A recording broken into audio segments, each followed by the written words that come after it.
Great. I'm Ned. This is Django. I'm bringing him to Blue Dog Ranch training with David because he has aggression problems on leash. Hey, sit. With people. He's good with dogs, bad with people, pretty much tries to kill them every time. So hopefully we can make some improvements with that. Sit. We always have Django sit. I'm gonna have him come a little bit closer so you can see him. Okay, sit. But of course, on the inside of your doorway is gonna open in, and so you have to have him sitting farther back, but I just want you to be able to see him because it's kind of dark in there. Have him sit. You open the door because sometimes the door would trigger a dog to pop up. It's harder for him to stay in the sit stay as you open that front door. So this is how you start the walk. It starts this way. You step out to accentuate the fact that this is your boundary, not his. The only way he ever goes through this is when he waits for you, okay, to come back to get him. And see how he'll kind of pull. Okay, you can see in so many of the other dogs that I've done this with, they'll even stop at the threshold if I stop, but he's such a rushing kind of hyper energetic dog. Obviously he should have been a police dog, that you're still gonna have to really move slowly and handle him in a slow way. So I'm gonna take him in and then back out again just to show you, okay, this little exercise, it really helps. Sit. And sometimes I'll just do this 2 times or 3 times in and out, and end up inside and put him away if he's already been outside for a while. It's just an exercise, general training exercise. You have him sit, you step in, you say, okay, and then maybe tap him. See how tapping him slows him down? Okay. Slows him down, and then we're gonna come out again. Sit. We'll leave the door open now that it's open already. So he sits, he waits until I come back. Okay. Start tapping him. If you're having that issue, start tapping him before you get there. Okay.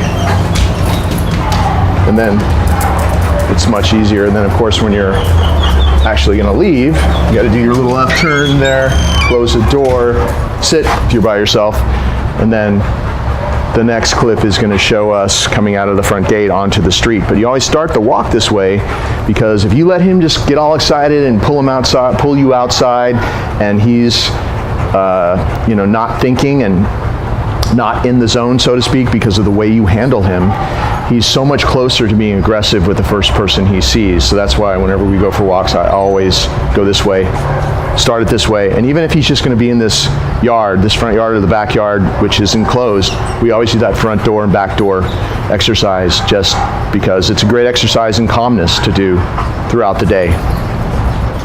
Sit. Now we're coming out on the street to go on our walk. Have him sit, open the gate, step out through the threshold first. He waits. Instead of pulling me out, he waits. This is my boundary, not his. Okay. Because of his tendency to pull. See how tapping and even stopping at the threshold can really help you? Remember that everything that you're doing here is about creating a pattern that continues every day, and every day that you do it this way, you get closer and closer to him just never remembering anything else other than doing this, and closer to him being calmer on his own, so you don't even have to do the training really, because this is all he ever does. He's calm. You can see how calm he is now, way more than before when he used to just pull us around and have no concept of waiting. We're going to get out of this area because it's hot today, and I'm sure it's hot on his feet, so we're going to move to the shade.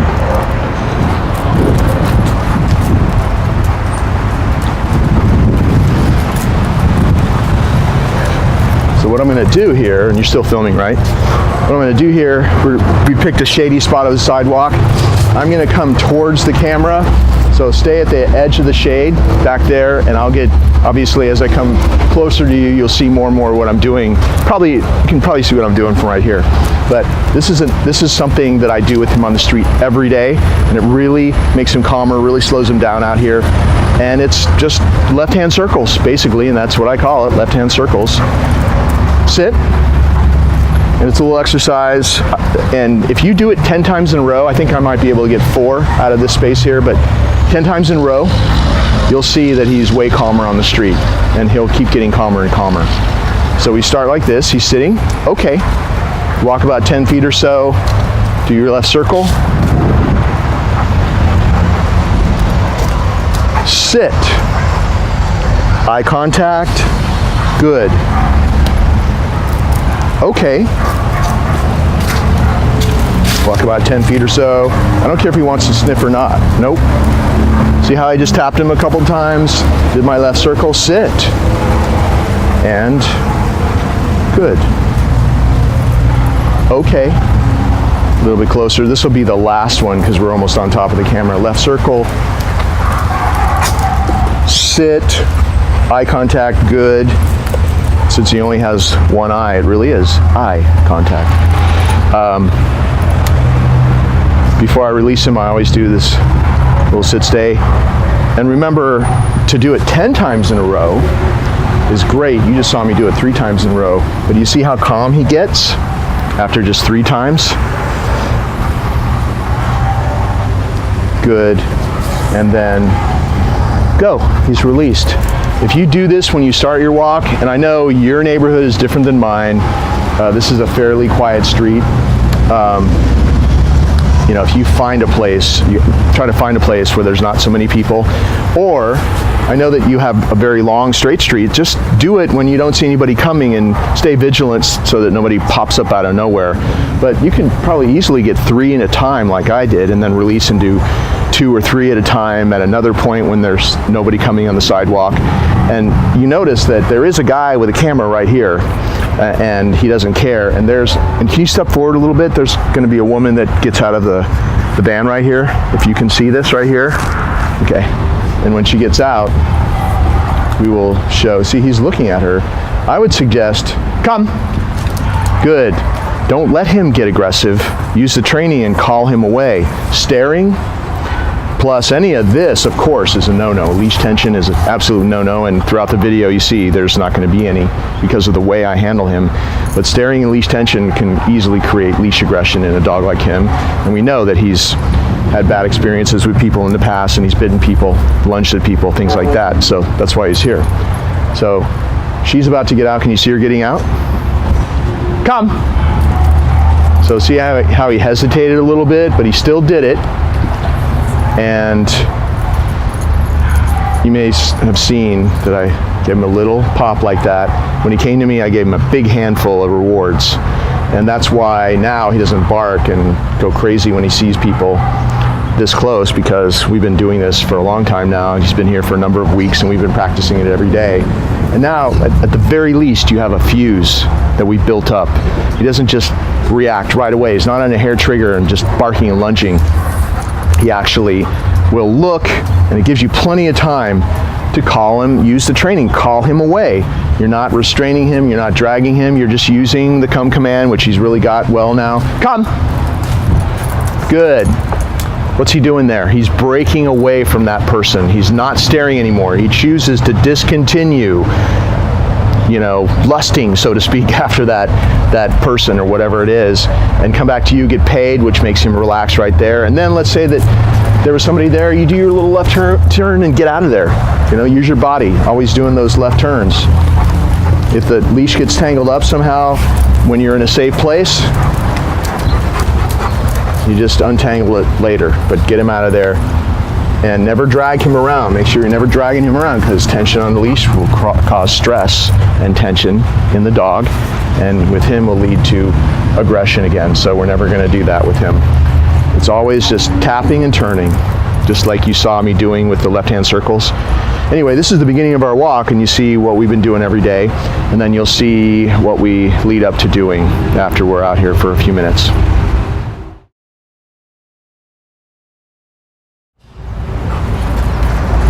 Django this is a different camera person, because one of the people we're going to meet on the street is, oh look, here they are now, was the other camera person. Come. This is what's happening in my neighborhood, but of course this is after a lot of practicing here. Come. and this is me practicing with him and not you, of course. But we have a lot of stuff going on. Can you guys just step apart a little bit? You can come this way, because I want him to see, like we even have a working guy here, and follow me here, that's sweeping up, and he doesn't know this person at all. Good, you see how his attention is really on me. Come! And in your neighborhood, you're not gonna let him even get that close without calling him to come. But I just want to show you what it's like now. Now you can back up, because we're gonna do the greeting routine with the guys, and you're gonna shoot that. Why don't you guys come over here, stand in the shade, and Christy's gonna back up to where she was. And we're gonna do a real short greeting routine. But this is what happens after you practice with him. Sit a lot. And of course, it's been about, with these dogs that have had aggression with people, it doesn't just take 3 weeks. It can take a lot longer, depending on the dog. So we're just going to do a real quick greeting routine. Treats. He sits and waits. I come back to him. I say, go say hi. Guys put the food down there. Cruz has got some too. Come. You call him back to you. Good boy. Sit. So here he's gotten to know a lot of people, a lot of different people, because he was able to know. No, come on, let's go. That's not what sit means.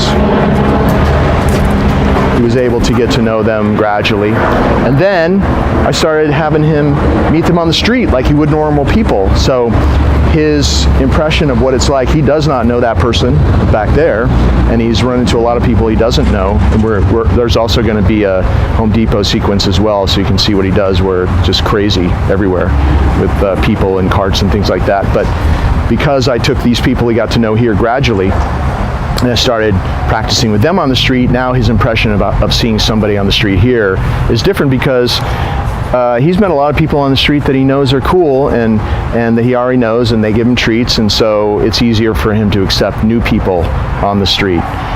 That's where we're at right now here. But of course, when I'm not there, when he's back home with you, and it's just you with him, you are going to have to really practice a lot with him and be careful, because he's done too much of the other inappropriate behavior with you.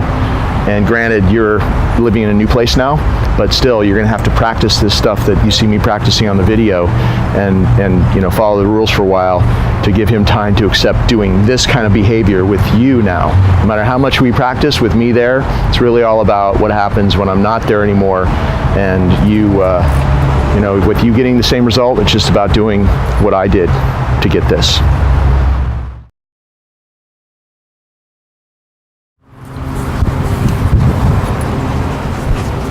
We've been going to various places where there's a lot going on, a lot of people. This is one of them, and just to really practice his skills. And we're not letting him go up to people to actually greet people, but we are practicing with him, with calling him away from anybody that's approaching, anything that's going on. And all we're doing in this situation is just practicing the come command. That's it. And really, you don't want to be practicing sit stays while people walk past, or down stays. There's somebody right there. Come. Good. So he saw that person coming. You see how I even hold on to it for a minute? Good. There's somebody actually coming. If you go to your right, your left, go to your left, you see these people right there? And then Django. Good. I said his name instead of come, but he was going to come back to me anyway. So what happens after you practice this a lot, right before you call him to come, he's already turning away and doing the new behavior.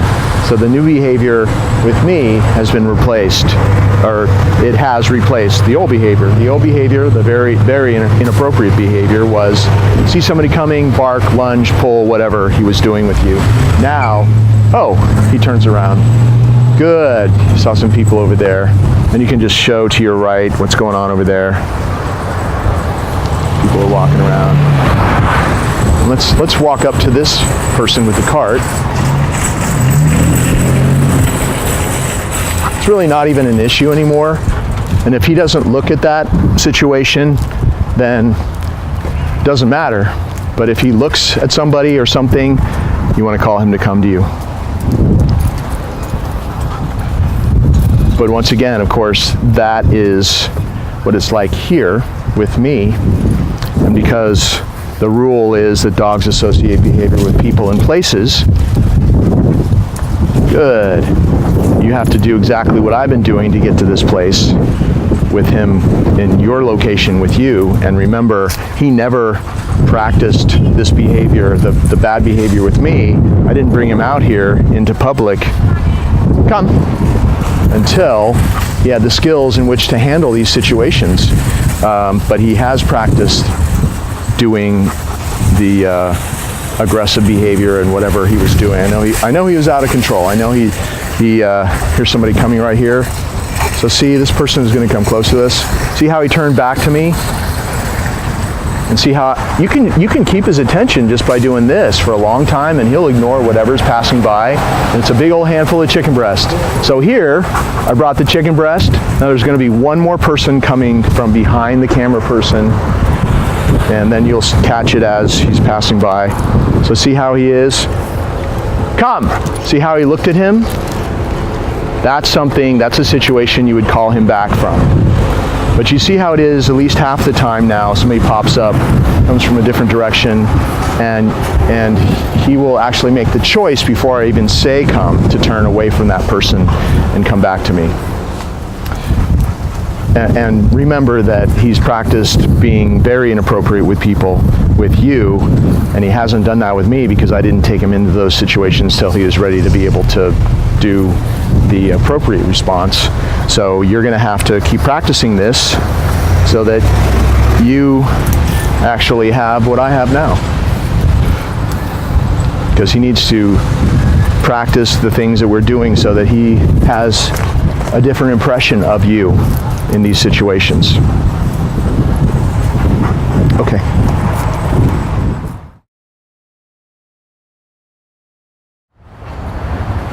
Okay. Sit. I always have them sit in front of the crate. Door's always closed, of course. You open it. It's a loose leash. You're not forcing him to stay in the sit-stay. Go. Toss a piece of treat in if you need to. Good. He turns around to face me. I reach in there and I just take off his prong collar. One more treat. Good. I close the door. That's his routine here, day in and day out. Hang the prong collar on the door of the crate because if you just throw it down, it'll sort of get tangled up in itself. Hanging it here just is so easy for you to do anyway. Excuse me. So here at my house, he's just been going in and out of the crate like this every day. Just what he does, 6 times a day, in and out, sitting, waiting each time. And I'm going to take him out in a second. You'll see he waits to be allowed to come out. It's about the boundary. The boundary is what you control. Once he's in there, it's a free time place. That's his free time place. You feed him in there. The door's always closed. It's closed when it's in, and it's closed when he's out because you control the boundary. So he eats in there. He gets bones and chewies in there that he loves. He gets a treat every time he goes in. When I go to take him out, anytime hands are coming in, it's a treat. He loves to be handled. He loves to be taken in and out. He loves to wait. It's all part of his job. It's part of what he does. And it also, every time that he's going in and out of the crate, it's a chance for us to engage his brain, to focus, to think, even for those 10 seconds, to wait, to do something with us. You add up those little periods of time during the day that he waits with this crate routine, and it really adds to the training. And it's one more thing that you do that changes his perception of you and makes him think of you as calling the shots, the person calling the shots, the one that's taking care of him. Really is a great piece of the puzzle to add to all the other stuff we're doing to give him the impression that he's safe with you. Therefore, maybe he doesn't have to guard you as a possession out in public. You see how he is with me, with people out in public. He knows I'm taking care of him. I'm calling the shots. He's safe with me. And when we go out in public, that's when he works for me. I call him away from anybody that he sees, looks at, approaches us. And you see how that works. It gives him that job to do out in public, but you have to do that. He doesn't just do it although he starts to do it automatically on his own with the, coming back to come to me before I actually call him. That shows you how much I practice with him. But still, you have to do that stuff. But this crate routine, if you were to continue it at your house, would be very helpful. Even if you don't do it forever, just do it for the next few months when he's back with you for the first time after a while, and it will truly add to the effectiveness of all the other things that we've been doing with him. And of course, we never put him in a crate out in the yard. I just have the crate out in the yard because it's easier to film out here. The crate's in the house, in my living room, and that's where he's been sleeping at night. Blankets in there, and it's very comfortable. We make sure we make it very comfortable for him. Like a den, that's his den. Dogs are naturally den animals, and so this is his den. You control his access in and out of his den. Makes you more powerful in his mind, and all good things happen in there. So of course he loves to be in there. So now I'm going to take him out. The way I usually do it is I hook up the prong collar first, and this is the prong collar that you sent with him. I usually use a smaller size, but this is fine. And you see throughout the videos how I use it, so you know I'm not using it to cause pain. We don't use prong collars to cause pain. If we do use them, it just helps us handle the dog in an easier way and helps him not pull so much. But you can just watch the videos to see that none of this is about correcting with a prong collar. And he likes the way it feels to have somebody in control, and it's not causing pain. So I'm going to open this door. First thing I give him is a treat. If he tries to come out, you might have to say no and do this little token slam like that. But he has to wait. No. He might stick his head out. You know how he loves to rush around. But he's waiting. I reach in there and hook him up. Very easy to do. And you can even practice this exercise where you step back and he actually waits at the boundary. And then when you reward him, make sure you stick your hand way in there so he has to get it by being in there. Don't give it to him with his head hanging out, because you'll train him to hang his head out. So this is actually the hardest way for me to show you how to do this with him, because he's not used to his crate being in this yard. We've never done this in this yard before. Inside it would be way easier. Good. So it's a good substitution for showing you how it will be in your house, because that'll be a new place as well, but it'll be inside. And see how he's waiting? He gets rewards, and then, of course, if you try to come out, no. You didn't, but that's what you're going to do. And then he waits for you to say, okay. He comes out, do your little circle. You already got the leash attached, everything. You close that crate door, because when you come back from your walk or wherever you're going, he's going to run back in there, and that destroys the power of the crate, because you want to make sure that he has to wait for your permission to go in and out. That's the power of this crate routine. Okay.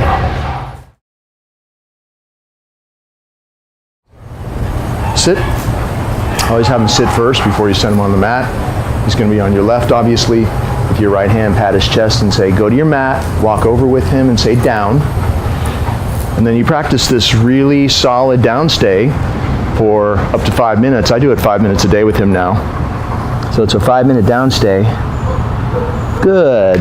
And always rewarding him in a very calm manner like that. You can start off just by doing the basic walk around downstay, where he accepts you walking around him both ways without popping up. You know, with doing all of these things you see on the video, all the different types of training exercises we're doing, good, with the sit stays and the down stays and the recalls, we're really after the byproduct. And the byproduct is a calmer, happier dog 24/7, a dog that acts appropriately in public and not aggressively, of course. And all of these things, they start to happen once you use the system consistently every day, like I've been doing. You see all the growth and the change. Good. That's happened in him in the last couple of months since he's been here. And it's because he has it's that old cliche, he has a job to do, and he's doing it with you. And there's no room. Over time, you see that you kind of force out all the other stuff that he was doing before. He was only doing those things because he's very smart, he needs a purpose in life, and he had none. Good. And he had no real leader, even though he loves you and all that kind of stuff, and if you get mad at him, he probably would do what you wanted to do. So I'm going to walk out this gate here. But he never really got it that you were unquestionably the boss. And this is how you change his perception of you, is to do all this stuff. See how he got up? Nope. So when he pops up, when you're practicing this, whatever it is that you did that made him pop up, you say no. If he runs to you, and that's a tough one there. You just calmly bring him back exactly like I just did. Put him back. All I said was no. If I wasn't talking to you, all I would have said is one word, nope. Put him back. You already said down once, so you don't have to say down again. Less you say, the better.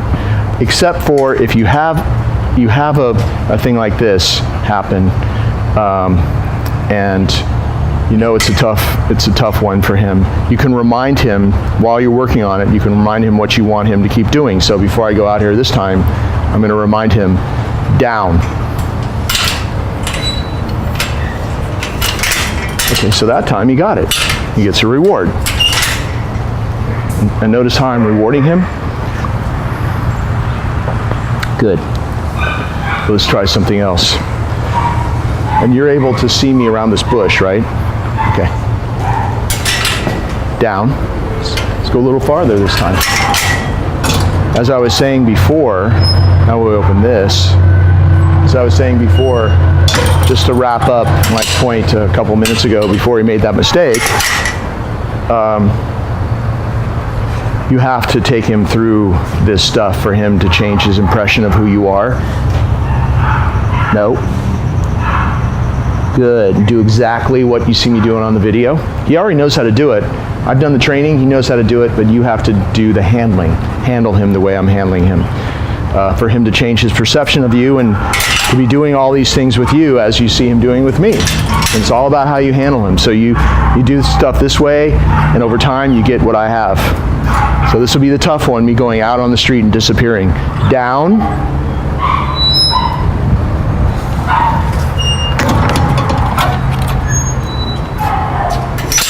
So you see how we worked through a mistake. He made a mistake. I put him back. Big reward, 2 pieces of chicken. Nope. Make sure he always waits calmly, respectfully until you withdraw. Good. Tell him good when he takes it. That's exactly what you want to be doing. Whatever it is in your house, or you have a house, you don't have a yard, you have an apartment, so you can't do what I'm doing out in this open yard, but it's very hard for a dog to stay in a downstay and wait when you're coming in and out of this this gateway, this entrance exit way where people are always coming and going. He's out in this yard running up and greeting them and following to the gate, wanting to go out with them. So it's a really hard thing to do, which is why I practiced it on the video for you. He made a mistake. I showed you how to fix that mistake. It's very simple, really. You just keep resetting him. I've done so much work like this with him that if you just do this, he makes a mistake 3 times. You reset him 3 times, do the same thing. He's going to get it, because I had to do a lot of that to even get him to stay in a downstay when I walked around him. So the byproduct of being on this mat and doing these things for 5 minutes is you release him and he's a little bit calmer every day. It's a little bit more stable. So to release him, come stand next to him, hold the leash like you're going to walk him, just like this. Okay, lead him off the mat, have him sit, pat his chest and say, go, and he's free. And always pick up this mat, because this mat is only for this specific exercise. It's not a doggy bed. You don't use a doggy bed for this. You use only this, whatever you designate as his magic mat. Could be a bath mat with a rubberized bottom, because most people have slick floors so it doesn't scrunch up. Towels don't work so well, but that's only for this. Put it down, go get him. He has to wait for your permission to go on. You take him off with your permission and you put it away.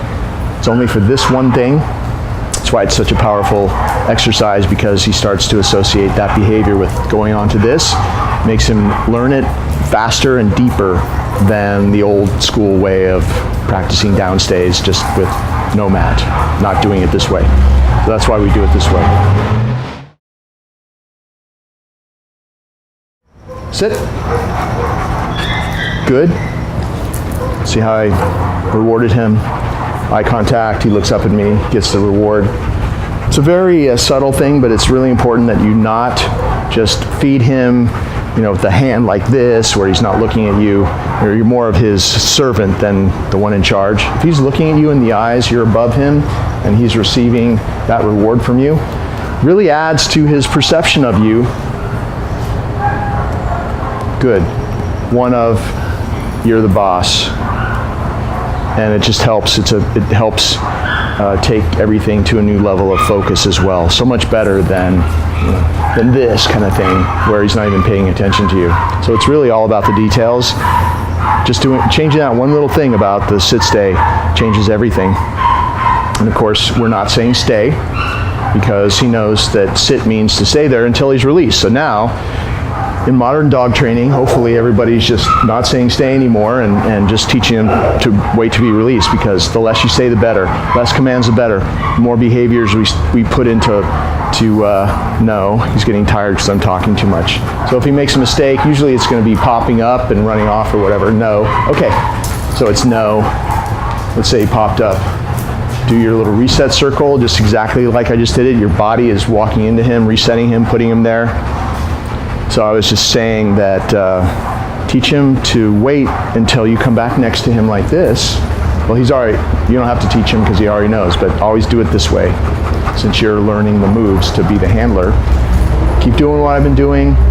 He only gets up when you come back next to him. There's two ways to release him from a sit stay. First, maybe you want to have him stay on the clock and you're going to do some more. Maybe you're doing that left-hand circle or whatever that we did in the other clip on this video. Therefore, he's still on the clock. You say, okay, and he walks with you, okay? Or maybe you're going to practice a down next or something like that. Sit. If you're done and you want to let him just have some free time, with your right hand, pat his chest and say, go. And he's free. You see, after doing the training for a day, and this is one of the last clips out of this video, he starts to get tired because mental stimulation makes him tired. So much better than having to hike him and walk him all the time, and then tomorrow he's rested up and he's just as crazy as ever, maybe worse. So we make him tired with mental stimulation. It improves the relationship between you and him, makes it as best as it can be because it makes you in charge, more and more in charge. If you think somebody's in charge, he's not going to guard you so much as before, and over time that gets better and better. So you see how he's a lot calmer after working for half an hour or so. Okay.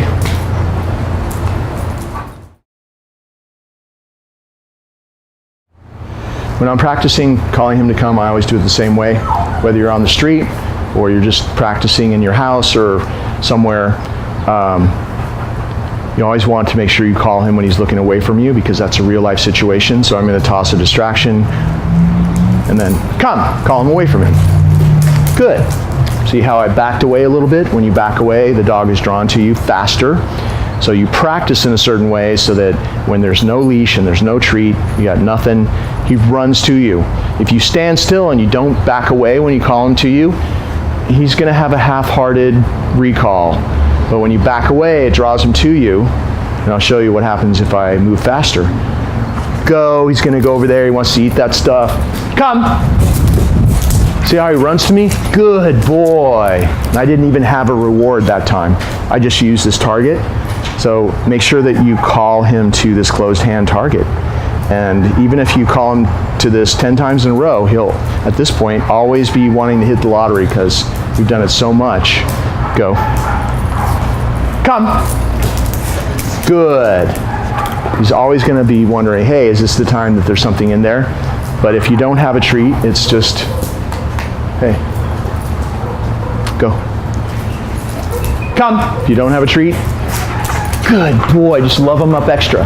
Make sure you always put your hand under his collar. He should have a collar. When he comes back home to you, he should have a collar with tags on. And you hook your hand under that collar so you have him.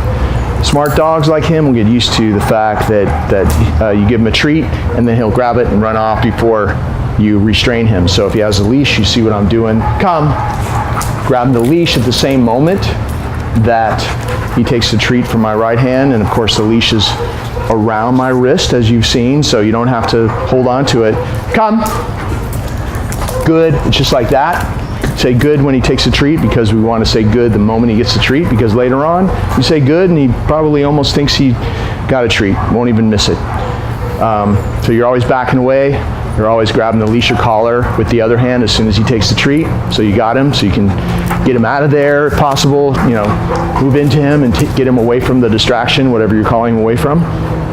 And always, when you're practicing, always call him away from something, because that's what's going to happen in real life. He's going to be really into something with his back turned to you, whether it's going towards somebody or something you don't want him to be near on the ground or anything like that, something he wants to chase. And so we're practicing in as real a context as possible when we're practicing. So always do that, and then you're way more likely to have this in an emergency with no treat and no leash in real life. Okay.